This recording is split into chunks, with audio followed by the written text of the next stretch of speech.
Hello there, and welcome to Fist Pro Star Wars Gaming. And I'm just excited to be continuing to give you some new videos.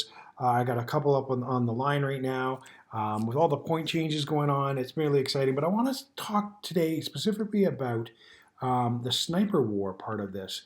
And so the big question is the meta that has the sniper war going gone? And because of the point change, do we really see something that's going to change? And who are the big losers here, and who's the big winner in this situation? And so, as far as to answer that question, I don't think it's going to totally get rid of snipers from your competitive play, but I think that it's a step in the right direction in some ways.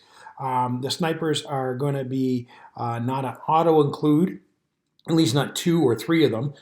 You still might want to have one, still give you a fairly cheap application.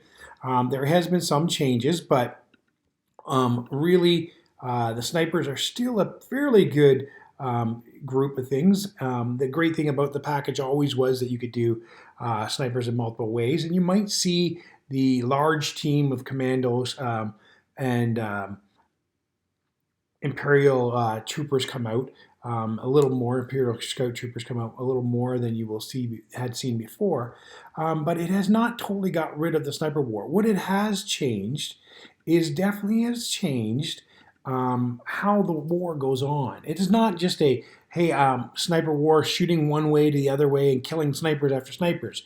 Now your snipers are actually a part of the combat themselves. They have to think about something, because the biggest change was the range from infinite to range to 5. So they still have one of the longest ranges in the game. There are two things equal or greater, and the greater is the ATST, which might help it get played a bit more. And the dish laser for the rebels also has 5 range. But what this ends is the point that you take snipers just to fight other snipers.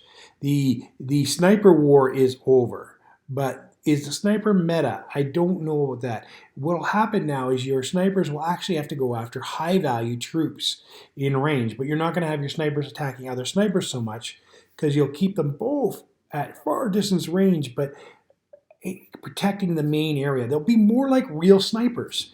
They will hunt anything coming into high value areas, and there'll be a little more chances of them being hunted by things with range 4 and like death troopers and stuff. And the biggest change in the meta might not just be the change of the snipers here. It also has been the tauntauns and everything like that, and the other point changes. But we'll talk more about the point changes on whole and the other. But this, I would say, the sniper war is not over, but it has changed. You're going to see probably one sniper crew in each list now instead of 3, which is kind of nice. They get a place in the table. I don't think they're going to be completely gone. Is what I'm saying. I think they'll have a more playable thing. Now they did change the points too, but they didn't change the points of the sniper card, and so that's kind of bringing me more to my next thing. Who's the biggest loser here? And so the point changes on the unit card, going from 16 to 20, doesn't really say, hey, snipers are out. The biggest loser, I think, in this situation is the saboteurs, because the saboteurs weren't overplayed and they weren't overly powerful.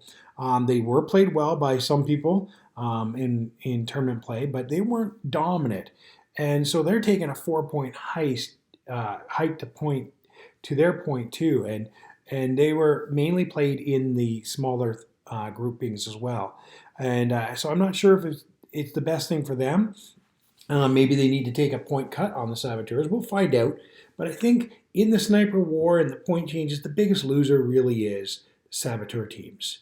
And I really like to get more saboteur teams out just to try them and have some more fun with them and play some janky lists. But now I might not do that. And so I love the overall point changes.